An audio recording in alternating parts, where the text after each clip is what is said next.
जय श्री ओम नमः सिद्धेभ्यः। जय श्री ओम नमः सिद्धेभ्यः। जय श्री ओम नमः सिद्धेभ्यः। नमो अर्हन्ताणं नमो सिद्धाणं नमो आयर्याणं नमो वज्रायाणं नमो लोये सबसाहूणं नमः श्रीवर्धमानाय निर्धूतकलिलात्मने सालोकानां त्रिलोकानां यद्विद्यादर्पणायते। बीतरागी सर्वज्ञ देव जयवंत पढ़ते हैं। श्री रत्नकर्ण शावकाचार्य के माध्यम से ज्ञानी जीवों के जीवन में झांक कर देख रहे हैं कि ज्ञानी जीव किस प्रकार से हर परिस्थिति में अपने सम्यक्त को बचा के रखते हैं और अपने साथ और जीवों का भी कल्याण करते हैं। उसी प्रसंग में उनके 8 अंगों की चर्चा यहाँ पर अपन कर रहे हैं, जिसमें निशंकपना, निकांक्षितपना, निर्विचिकित्सा, अमूढ़ दृष्टि, उपगूहन, स्थितीकरण और वात्सल्य की चर्चा अपन यहाँ पर कर रहे हैं।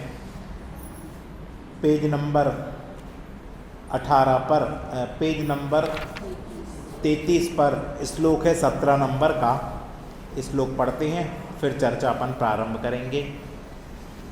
स्वयुत्थान प्रति सद्भाव सनाथापेत केतवा प्रतिपत्ति यथा योग्यं वात्सल्यमविलप्यते। पेज नंबर 34 पर ऊपर से तीसरा पैराग्राफ, दूसरा। इसलिए वस्तु के स्वरूप को जानने वाला, सभी में साम्य भाव रखने वाला, सम्यक दृष्टि जब किसी मनुष्य को ही, रे, तू आदि कहकर नहीं बोलता है तो अन्य के धर्म, देव, मंदिर आदि को गाली व अवज्ञा के वचन कैसे कहेगा? नहीं ही कहेगा। जो सभी जीवों में मैत्री भाव रखने वाला सम्यक दृष्टि है, वह अचेतन स्थान, पाषाण, ग्रह आदि व अन्य के विश्राम स्थानों में स्वप्न में भी बैर नहीं करता है। देखो कितनी बड़ी चीज़ है और ये समझने लायक चीज़ है। हम सभी के जीवन में ये प्रसंग आते हैं, अब हम उसमें कैसे साम्य भाव धारण करें। तो यहाँ देखो सम्यक दृष्टि कैसे साम्य भाव धारण कर रहा है। कैसे कर रहा है कि वस्तु के स्वरूप को जानता है, वस्तु का क्या स्वरूप है। तो ये जो जड़ है वो जड़ है, जो चेतन है वो चेतन है, और सभी में साम्य भाव रखने वाला सम्यक दृष्टि होता है। हर व्यक्ति में कैसे वो समता रख लेता हर परिस्थिति में। जब किसी मनुष्य को ही, रे, तू, ये क्या है? ये पहले के ज़माने में ये शब्द बोलने से ही मात्र समझ लो कि उसको दंड हो जाता था। धिक, जैसे धिक्कार है तो पहले धिक बोल देते थे बस। ये चौथे काल के बाद पंचम काल आया ना, तो पंचम काल में लोगों को अपराध होने लगे तो लोग कहते थे धिक्कार है तुम्हें ऐसे काम करने के लिए। बस वो समझ जाता था, फिर दोबारा वो काम नहीं करता था। ऐसे ही एक शब्द बोला जाता था मत माँ, यानी अब मत करो ये काम, इतने में समझ जाते थे। ऐसे ये जो शब्द है ना, 3 शब्द, ही रे, तुमने ये क्या काम किया, तू, ऐसा कहकर भी कभी सम्यक दृष्टि नहीं करता, किसी से तू तड़ाका नहीं करता। क्यों? क्योंकि तू तड़ाका तभी होता है जब हम कोई बात कहें और सामने वाला कोई बात कहे और दोनों मानने को तैयार नहीं हो, तो तू तड़ाका होता है। और सम्यक दृष्टि क्या कहता, हमें अपनी सफाई देना ही नहीं है, साफ रहो, सफाई मत दो।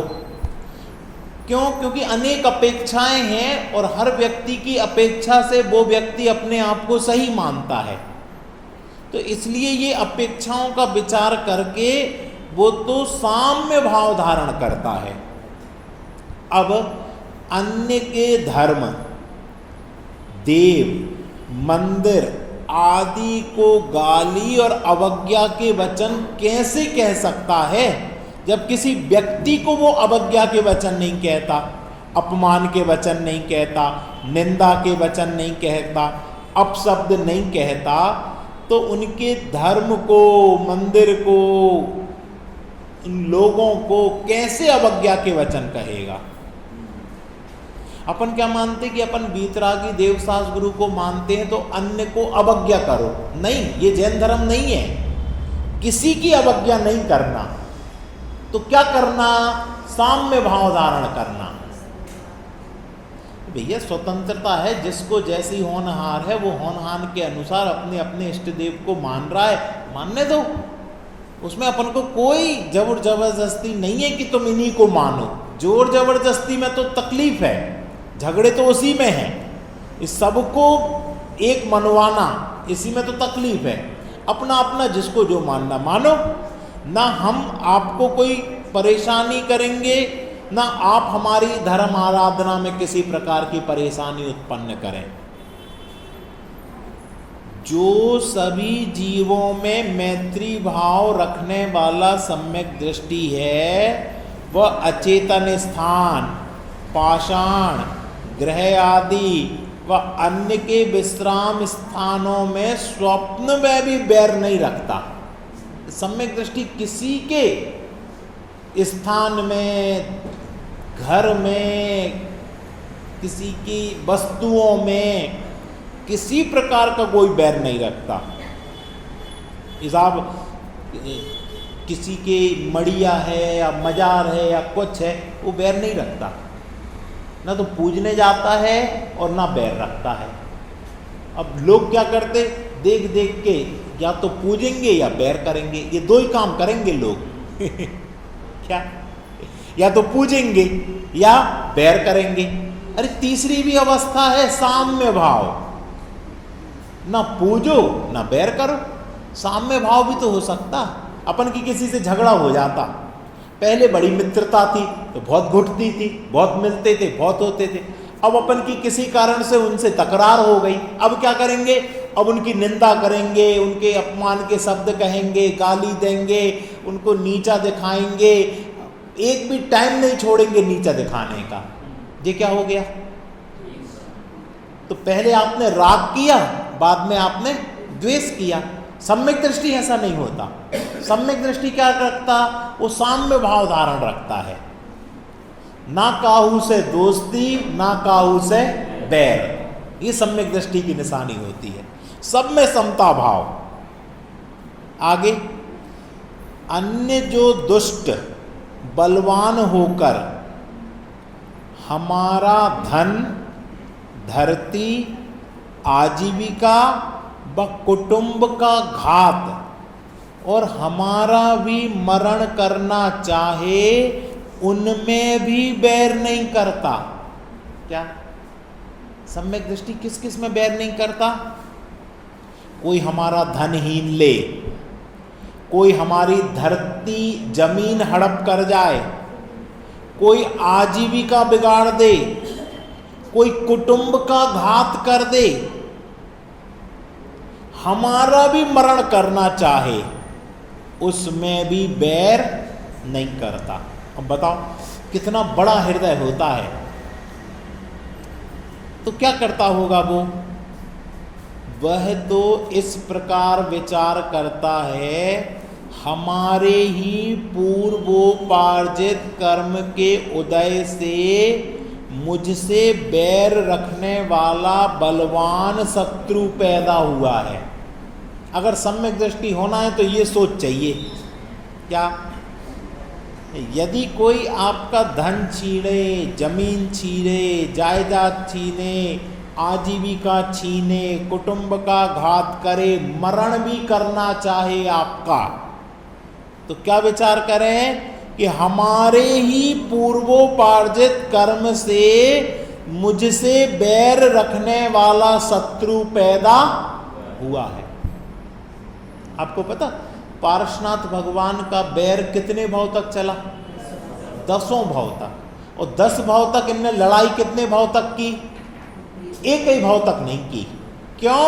वो उसको ये मानते रहे, मेरे ही पूर्वोपार्जित कर्म के उदय से मुझसे बैर करने वाला शत्रु पैदा हुआ है। ये शत्रु किस कारण से हुआ है? शत्रु अपने कारण से नहीं हुआ, मेरे पाप कर्म के उदय से शत्रु हुआ है। किसी ने हमें गाली दी, अखिलेश भैया, तो किसी ने हमें गाली दी तो किस कारण गाली दी? हमसे द्वेष के कारण गाली दी उसने? नहीं, हमारे किसी पूर्व अशुभ कर्म के उदय से उसके मुंह से गालियों के वचन मेरे लिए निकले। तो सारा का सारा दोष किसका है? गाली देने वाले का ना, हमारा ही। इतनी स्वीकारोक्ति कौन कर सकता आज के जमाने में? अपन कहते साहब इनने हमें टेढ़ी निगाह से देखा, इनने हमें अपशब्द कहे, इनने हमारी वस्तु उठा के यहाँ से यहाँ रख दी। हम तो बिल्कुल इनसे क्रोध करना नहीं चाहते थे, लेकिन हमारी ये चीज बिगाड़ दी इनने, एक्सीडेंट कर दिया। कोई एक्सीडेंट कर दे आपकी गाड़ी में और 5-10 हज़ार का नुकसान कर दे, तो अपन क्या करते? सबसे पहले देखो, हम ना गाली देंगे ना कुछ करेंगे, तुमने नुकसान किया इसकी भरपाई तो कर दो कम से कम। और वो भागने लगे तो कॉलर पकड़ लोगे कि नहीं? अब सम्यक दृष्टि होगा तो क्या करेगा? है?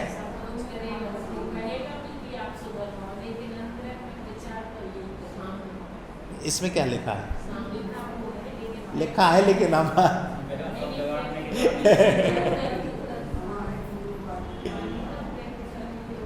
ये प्रैक्टिकल नहीं लिखा, थ्योरी लिखी क्या? मानो सम्यक दृष्टि का जीवन कोई अलौकिक जीवन होता है। कषाय का जैसा तीव्र मंद उदय हो उसके अनुसार वो कर भी ले, लेकिन सम्यक दृष्टि की समता तो पहचानो, कैसी समता है उसकी। तो वो क्या कहेगा? हमारे ही पूर्वोपार्जित कर्म के उदय से मुझसे बैर रखने वाला शत्रु पैदा हुआ। ये प्रत्यक्ष घटना है। कहाँ की? अपने 3 बत्ती की। अबे भैया सुनाते हैं बाबा जी की। बाबा जी राजकुमार जनरल स्टोर था पहले 3 बत्ती के ऊपर, अपने उन कक्का का, किनका? गुलजारी लाल जी का। उसमें बाबा जी आते थे, त्यागी जी, और वहाँ प्रवचन होते थे और लोग प्रवचन सुनते थे। एक बार वो 3 बत्ती से जा रहे थे तो किसी साइकिल वाले की टक्कर घल गई, तो बाबा जी नीचे गिर गए। बाबा जी नीचे गिर गए। अब ब्रह्मचारी जी, तो सब लोग आ गए। बिल्कुल आने के पहले ही बाबा जी ने कहा साइकिल वाले से, बेटा तू जल्दी से अपनी साइकिल उठा और भाग। तो कहले आप गिर गए? कहले हम तो उठ जाएंगे, तू भाग। ये ज्ञानी जी, धर्म पढ़ने वाले को कॉलर नहीं पकड़ता धर्मात्मा व्यक्ति। इस सम्यक दृष्टि हो, श्रद्धा हो और कॉलर भी पकड़ ले, 2 चांटे भी लगा दे, पैसे भी ले ले, तू निकल जा बस। ये जो नुकसान हुआ है ये तेरे कारण नहीं हुआ। आज से नहीं सोच सकते थे तो आज से सोचना। ऐसी सोच तो सोचना। नहीं कर पाओ कोई बात नहीं, बहुत कठिन है, ऐसा काम अपने जीवन में होना, हम कह रहे सोचे ही आना बहुत कठिन है। क्या हमारा 10,000 का नुकसान हो जावे और हम उसको छोड़ देवे कि भैया तू चला जा, ये मेरे पूर्वोपार्जित कर्म के उदय से एक्सीडेंट हुआ है, तू तो निमित्त बना है। और निमित्त का कोई दोष नहीं होता, उपादान का पूरा दोष है, इसमें मेरी गलती है। चाहे तूने रॉन्ग साइड से गाड़ी चढ़ाई, तूने मेरे ऊपर गाड़ी चढ़ा दी, इसमें भी मेरे कर्म का उदय है। कौन विचार कर सकता? अपन सीधे चल रहे अक्षय, और वो रॉन्ग साइड से आ रहा, और रॉन्ग साइड से उसने अपने ऊपर गाड़ी चढ़ा दी। किसकी गलती है? बोलो सिखा, बोल तो दो। अपनी गलती है साहब। हमारी क्या गलती? तुम्हारे पाप कर्म का उदय है, ये गलती है। तुम राइट साइड चल रहे हो, लेकिन पाप कर्म का उदय तो तुम्हारे है ना। ये गलती किसकी है? ये हमारी गलती। इसलिए हम समता धारण करेंगे, इसलिए 10,000 रुपए भी हम अपनी जेब से लगाएंगे, हम उससे नहीं मांगेंगे। क्यों साहब, क्यों नहीं मांगे? पाप कर्म का उदय हमारा था कि उसका? हमारा था। तो कर्म का उदय हमारा, उपादान हमारे में काम हुआ, खून हमें लगा, एक्सीडेंट हमारा हुआ, पैसे उससे मांगे, ये तो अनीति है। तो नीति क्या है कि तुम अपनी खर्च से अपना इलाज करो, उसको जाने दो। और ऐसा आज नहीं सोच पाते, इसलिए 5,000 रुपये 500 रुपये के पीछे को वो बलवान हो, और वो बलवान हो सो वो काम तमाम कर दे तुम्हारा। और तुमने 5,000 10,000 नहीं देखे तो जीवन तो बच गया। लड़े तू तड़ाक की, गाली गलोच हुई, उसने ले आके एक दिया, अभी गाड़ियां ही मिटी थी, अब तुम भी मिट गए। तो कहानी नहीं पढ़ी अपन ने? जान रहा हूं देख रहा हूं। किसने पढ़ी कहानी? पढ़ी आपने? एक सेठ और सेठानी थे, घर में सो रहे थे। आधी रात को चोर घुसा। चोर घुसा सो चोर, आवाज आ गई, दोनों की नींद खुल गई और चोर बेडरूम में ही आ गया। बहुत मार्मिक कहानी है, जीवन जीने की कला है इस कहानी में। चोर ने सेठ जी के तकिए के नीचे से चाबी निकाल ली और तिजोरी के पास तक चला गया। सेठानी ने धीरे से सोने का नाटक किया और बोला कि देखो चोर घुसाया है और उसने तुम्हारे तकिए के नीचे से चाबी निकाल ली। धीरे से बोला। सेठ जी ने क्या बोला? जान रहा हूं देख रहा हूं। फिर उसने तिजोरी खोली और गेट खोल दिया तिजोरी का। सेठानी फिर, इन स्त्री पर्याय में थोड़ी सी आसक्ति रहती है। देखो उसने तिजोरी खोल ली है, जान रहा हूं देख रहा हूं। फिर धीरे धीरे उसने पूरे गहने, जेवर, सोना, चांदी, आभूषण सब निकाल लिए। अब सम्यक दृष्टि को उठ के खड़े हो जाना था तलवार लेके। सेठानी ने फिर बोला, जैसे आपने बोला था ना, सेठानी ने फिर बोला, देखो उसने पूरे आभूषण, जिंदगी भर की पूरी कमाई निकाल ली। सेठ जी ने क्या बोला? जान रहा हूं देख रहा हूं। और फिर उसके बाद 2 मिनट में वो 9-2-11 हो गया। सेठानी ने कहा देखो अब तो उठ जाओ, अब तो वो भाग रहा है। सेठ जी ने क्या बोला? जान रहा हूं। सेठानी उठी और एक दिया। तुम बस जानते ही देखते रहना और अपन कंगाल हो गए। तो सेठ जी ने क्या बोला? अब ये डायलॉग सुन लेना। सेठ जी ने कहा तुमने तो बस ये देखा कि चोर आया है, चाबी उठाई है, तिजोरी खोली है, आभूषण निकाले। हमने उसके हाथ में 12 इंची का रामपुरी चाकू भी देखा है। अगर अपन उठ जाते ना तो अभी तो सिर्फ धन गया है, और अपन उठ के उसको देख लेते तो क्या होता? उसने कहा इन लोगों ने मुझे देख लिया है, ये पुलिस में रिपोर्ट करेंगे, अब तो इनका काम भी तमाम करना पड़ेगा। तो मैं किसको देख रहा था? चाकू को। और तुम किसको देख रही थी? तिजोरी को। ये ज्ञानी और अज्ञानी में फर्क है।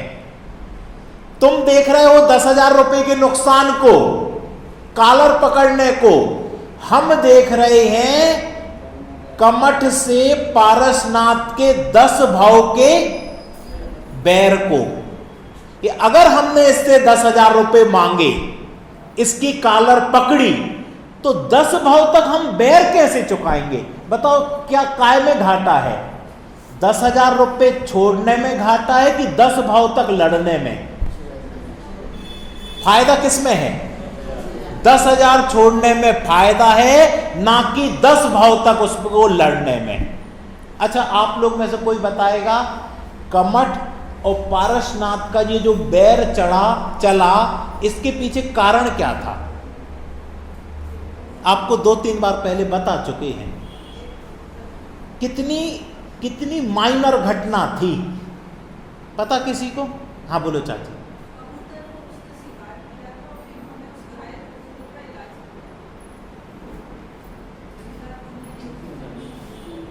और विचार करो, 2-3 बार चल चुकी।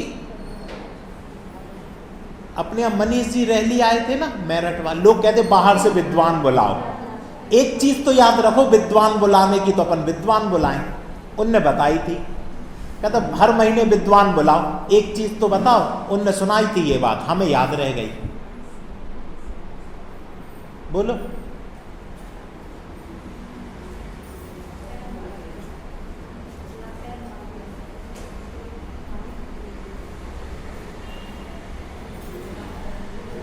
और प्रसंग तो बहुत जोरदार था।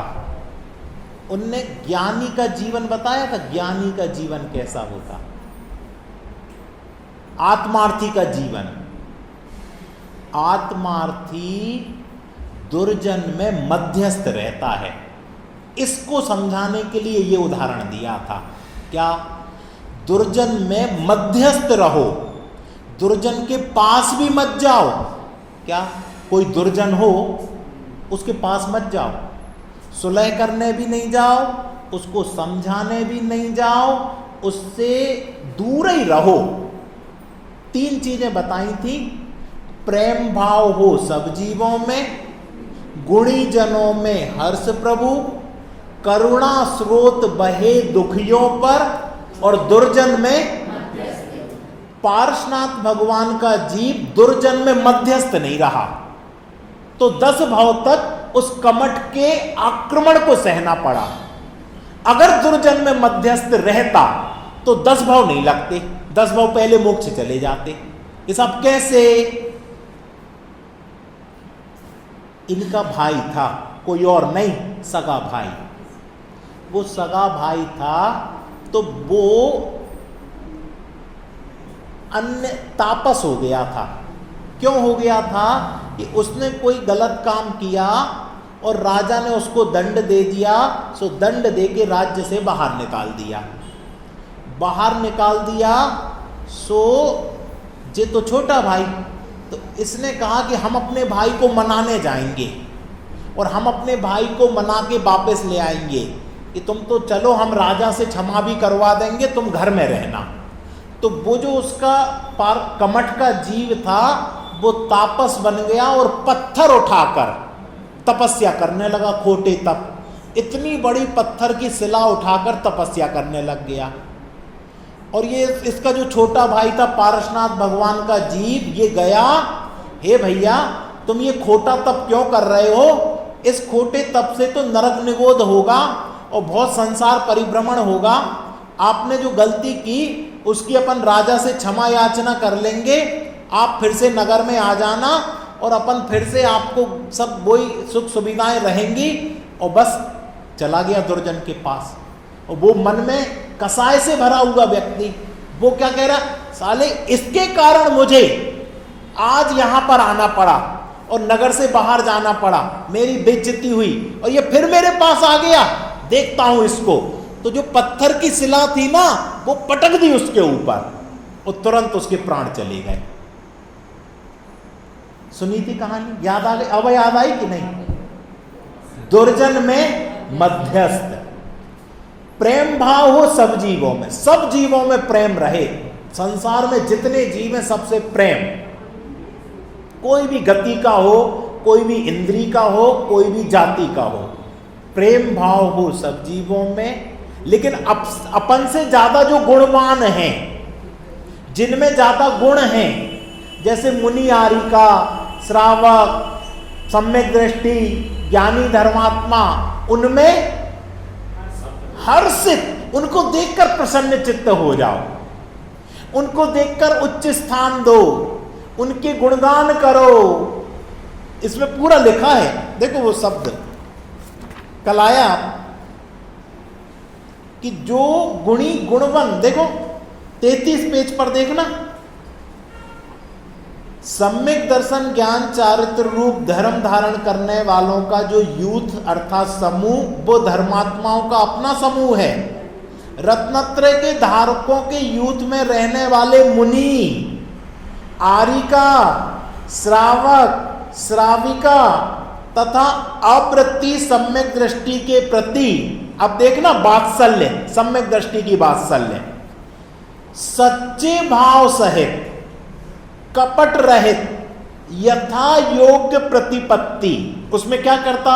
उठकर खड़े हो जाना, सामने आ जाना, वंदना करना, गुणों का स्तवन करना, हाथ जोड़ना, आज्ञा मानना, पूजा प्रशंसा करना, ऊंचे स्थान पर बिठाकर स्वयं नीचे बैठ जाना, यह है गुणी जनों में हर्ष प्रभु। ये गुणी जन हैं, हमसे ज्यादा गुणवान हैं, ये धर्मात्मा हैं, छठे सातवें गुण स्थान, पंचम गुण स्थान, चौथे गुण स्थान, स्वयं नीचे बैठ जाना। उनके आने से इतना हर्ष मानना जितना किसी दरिद्री को महानिधान की प्राप्ति हो गई हो, चिंतामणि रत्न मिल गया हो। धर्मात्माओं जीवों को देखकर ऐसे प्रसन्न चित्त हो जाना, भगवान को देखकर ऐसे प्रसन्न चित्त हो जाना, जिनवाणी को देखकर ऐसे प्रसन्न चित्त हो जाना, ये दूसरे नंबर का है। गुणी जनों में हर्ष प्रभु और करुणा स्रोत, दुखियों पर करुणा हो, कोई दुखी हो, पामर हो, दरिद्री हो, दीन हो, दुखित हो, भुखित हो, भिखारी हो, उसमें करुणा बहे, उसको भोजन पान की व्यवस्था कर दो, आजीविका की व्यवस्था कर दो, धन की व्यवस्था कर दो, रहने की व्यवस्था कर दो, कंबल ओढ़ने की व्यवस्था कर दो, वस्त्रों की व्यवस्था कर दो। ये कोई धर्म नहीं है, ये करुणा स्रोत, ये सम्यक दृष्टि को होता। और चौथा, दुर्जन में मध्यस्थ, जो पार्श्वनाथ भगवान के जीव नहीं रह पाए, दुर्जन में मध्यस्थ, उसके पास ही नहीं जाना। क्यों? क्योंकि अभी वो तीव्र कसाई है, दुर्जन है, और जहां उसने पत्थर पटका और बैर उसने बांधा तो 10 भाव तक ये समता धारण करे रहे, लेकिन वो नहीं माना।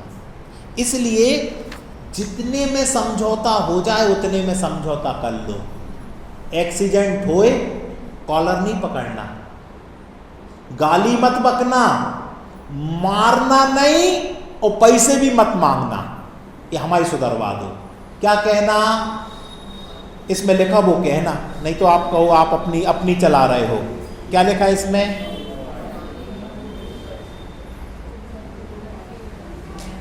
हमारे ही पूर्वोपार्जित कर्म के उदय से मुझसे बैर रखने वाले शत्रु पैदा हुए, यही है। अतः अब मैं अपने अनुसार साम जो प्रिय वचन, दाम जो धन देना, अपने बल प्रमाण दंड देना, उसमें परस्पर भेद करना, इत्यादि उपाय को रोककर अपनी रक्षा करनी चाहिए। देखो ऊपर वाला पैराग्राफ था, यही था, यही था। हाँ, किसी ने धन आजीविका बिगाड़ दी तो क्या करना कि अपने ही पूर्वोपार्जित कर्म के उदय से मुझसे बैर रखने वाला शत्रु पैदा हो गया, इसलिए साम दाम दंड भेद से अपनी रक्षा करना। क्या लिखा? ये आज तक आपने इनकी परिभाषा नहीं सुनी होगी, शब्द तो खूब सुने होंगे, साम दाम दंड भेद। अर्थ क्या है? अखिलेश भैया अभी भी आप शास्त्र लेके नहीं बैठे, बताओ। साम यानी क्या? प्रिय वचन कहकर, भैया तुम साइकिल वाले तुम निकल जाओ, हम तो उठ जाएंगे, हमारे घाव वाव है ना, हम ठीक कर लेंगे, तुम निकलो। लेकिन पहले प्रिय वचन कह के काम हो जाए तो प्रिय वचन, प्रिय वचन से काम नहीं हो तो धन देकर, भैया तुम ऐसा करो ये 100 रुपये और ले जाओ, थोड़ी तुम्हारी साइकिल भी डिस्टर्ब हो गई है, तुम 100 रुपये ले जाओ, साइकिल सुधरवा लेना, धन देकर। और तब भी नहीं माने तो अपने बल प्रमाण दंड देना कि तुम्हारा देखो हमारी पहचान बहुत है पुलिस में, इसलिए तुम इस चक्कर में नहीं रहो, आप तो चले जाओ, हमें कोई आपसे बैर विरोध नहीं करना। और इसमें भी नहीं माने तो भेद करना। भेद करना यानी जैसे 4-5 लोग इकट्ठे हो गए, अब वो अभेद हो गए तो उनमें भेद करो कि भैया ये तो हमारे पक्ष के हैं, ये तो जैन ही हैं, ये तो हमारे मोहल्ले वाले हैं, ये तो हमें जानते हैं। ऐसा करके वो जो शत्रु ज्यादा हो गए तो उनमें भेद कर दो, उनमें से कछु अपने पक्ष में कर लो, लेकिन लड़ाई नहीं करना हमें तो कैसे ही करके साम दाम दंड भेद करके अनेक उपाय से शत्रु को रोकना है। कोई मारने आ जाए तो भैया देखो हमें कुछ नहीं चाहिए तुमसे, तुम्हें चाहिए तो हमसे ले जाओ। क्या किसने किया था ऐसा? बनारसी दास जी। कोई चोर आया सो गठरी उठवा दी कि भैया ले जाओ हमसे तुम, पर हमें तुमसे कोई बैर नहीं करना। ये है जैन धर्म। जैन धर्म कॉलर पकड़ना नहीं सिखाता, तो जैन धर्म हमें कायर होना सिखाता क्या? बुज़दिल होना सिखाता क्या? ये कायरता नहीं है, ये पुरुषार्थ है, अपने स्वरूप में स्थिर होने का पुरुषार्थ, 10 भाव तक बैर ना बांधने का पुरुषार्थ। हमने इस थोड़ी छोटी सी घटना से हमने अनेक भवों का बैर नहीं बांधा। आप देखो छोटी छोटी सी घटना में 2-5 हजार के पीछे कत्ल कर देते, मर्डर कर देते, बाद में पूछो क्या है? 1 इंच जमीन के पीछे लड़ाई हो रही थी कि कितनी थी? 21 इंच जमीन थी। अब 2 भागों में बंटना है तो एक को कितनी मिलेगी? एक को 10 मिलेगी, एक को 11। अब वो कर लेंगे नहीं हम 1 इंच नहीं छोड़ेंगे, 1 इंच नहीं छोड़ेंगे, तो बस वो उसने गाली दी, उसने लाठी ले आए, इसने कुल्हाड़ी ले आए और चली, सो काम खत्म। ये तो काल्पनिक घटना है, वास्तविक बता दें दुर्योधन ने क्या बोला था? ये तो युधिष्ठिर ने बोला था कि कुछ नहीं तो हमें 5 ही गांव दे दो, तो दुर्योधन ने क्या बोला? 5 गांव नहीं, 1 इंच जमीन नहीं देंगे। और 1 इंच जमीन नहीं देंगे तो क्या हुआ दुर्योधन का? दुर्योधन के साथ पूरा वंश ही चला गया, समझ लो। 1 इंच जमीन नहीं छोड़ेंगे। और ये आत्मार्थी थे। आत्मार्थी का लक्षण देख लो, आधा राज्य भी नहीं चाहिए, 5 ही गांव दे दो। आत्मार्थी का जीवन तो देखो, 5 ही गांव दे दो, हमें नहीं चाहिए ज्यादा, हम उसमें ही कर लेंगे। 1-1 गांव में 1-1 व्यक्ति आराम से कर लेगा अपना जीवन। इतनी समता ये पढ़ने के लिए मात्र नहीं है प्रथमान योग, जब मौका आ जाए तो अप्लाई करने के लिए। कि भैया हमें भी संतुष्टि, ये पूरा प्रकरण संतुष्टि का प्रकरण है। समय तो हो गया, शेष चर्चा अपन कल कर लेंगे। 2 मिनट अपन इसका अभ्यास करें।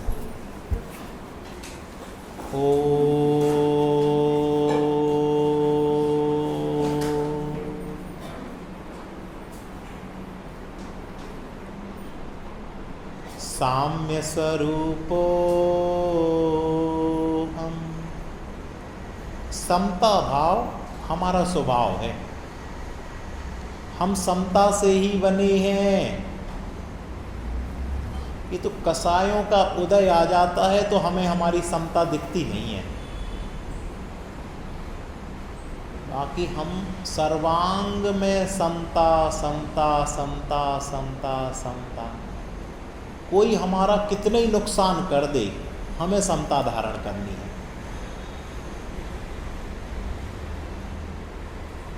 क्यों?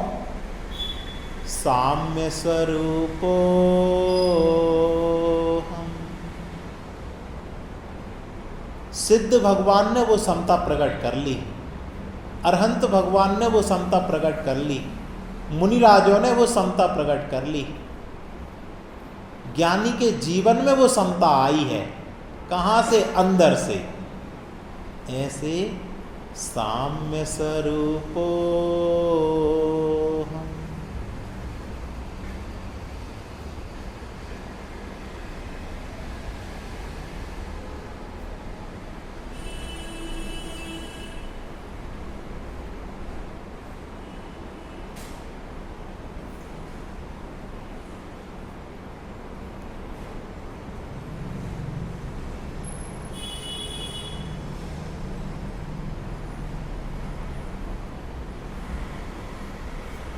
निर्मलोऽहं निरंजनोऽहं, मैं निर्मल हूँ और निरंजन हूँ, इसलिए मैं समता धारण कर सकता हूँ। मेरे किसी प्रकार की मल नहीं है मेरे स्वभाव में, किसी प्रकार का अंजन नहीं है, मैं साफ हूँ। ऐसे अपने स्वभाव का विकल्प करो, चिंतन करो, मनन करो, अनुभव करो।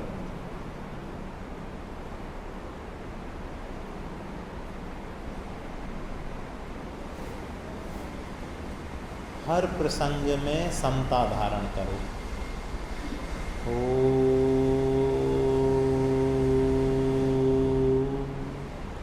चेत सहजानंदी शुद्ध स्वरूपी अविनाशी में आत्मस्वरूप,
बोलिए द्वादशांगमय खिलवाड़ी माता की, महान जैन धर्म की।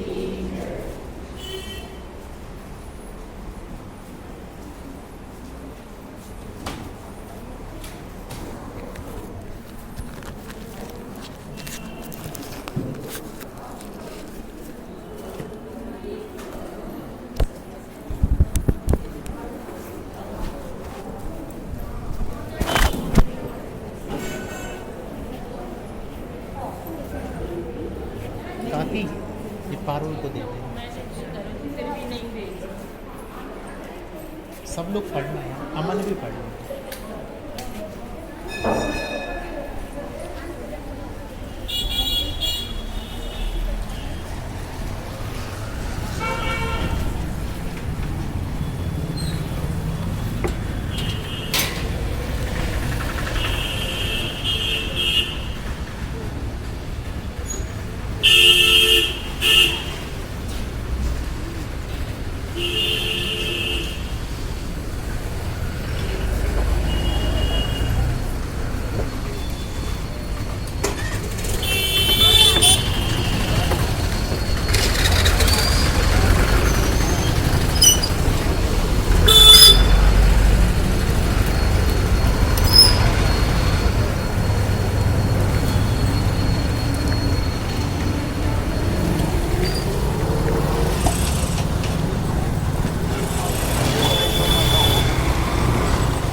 सवारी मिल गई गोपालगंज की।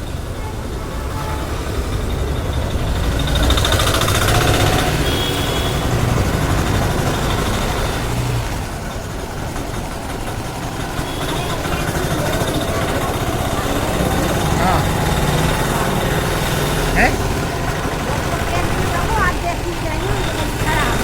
आओ।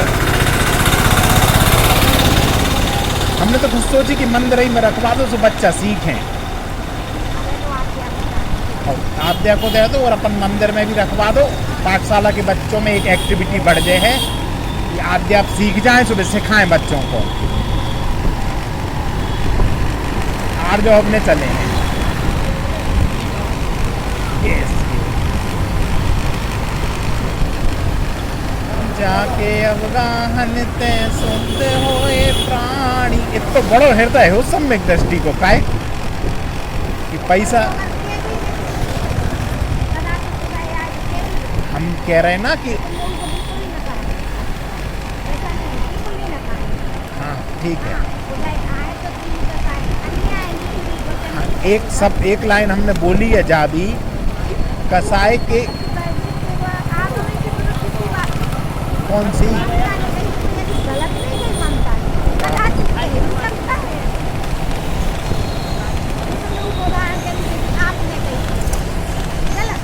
तो उनको भी बोलना नहीं चाहिए बीच में अपनी बात, मन की बात मन में रखो।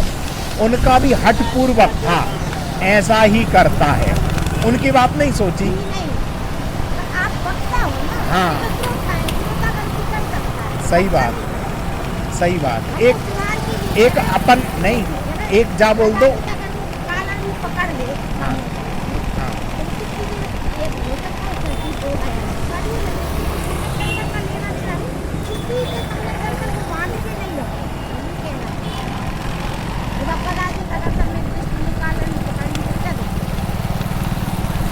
हाँ सम्यक तो छूट सका है।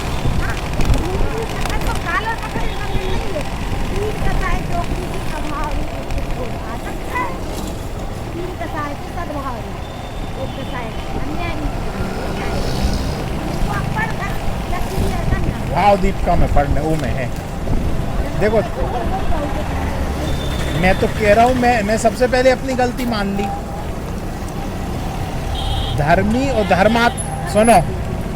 और धर्मात्माओं की रक्षा के लिए तो उसको क्रोध आ सकता है, पर स्वयं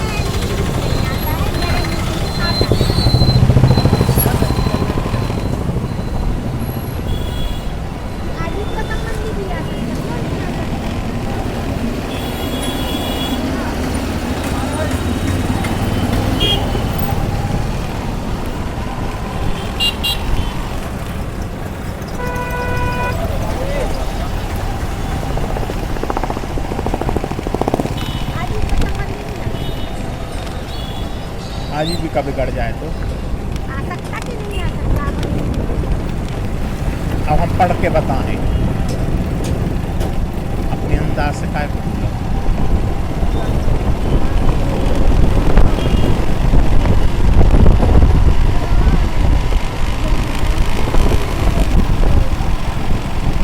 मेरा मेरा यहाँ तक विषय था कि बैर नहीं रखना।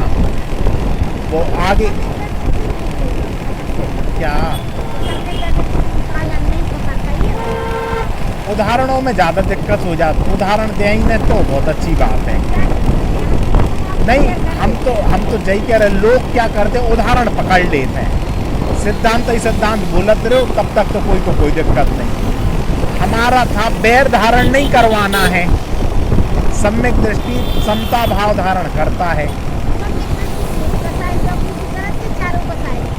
एक कसाय चौकड़ी, हाँ बहुत ही होते यार, इसे वक्तव्य में बहुत दिक्कत को काम है, इसलिए मौन रहते तीर्थंकर दीक्षा लेके भी, और अपन इतने वक्ता बनी जा रहे हैं। हमने तो सबसे पहले गाड़ी में बैठ के ही गलती मान ली थी। कितनी बार मानने जा बताओ?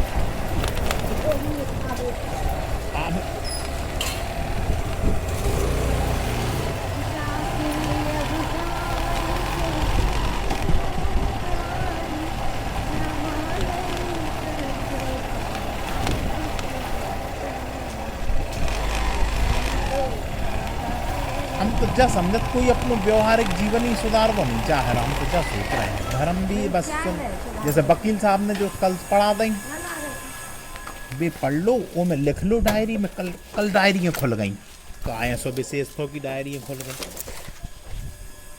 लोग डायरियाँ भरे हैं, लिख रहे हैं। ठीक है जब यार 5 पॉइंट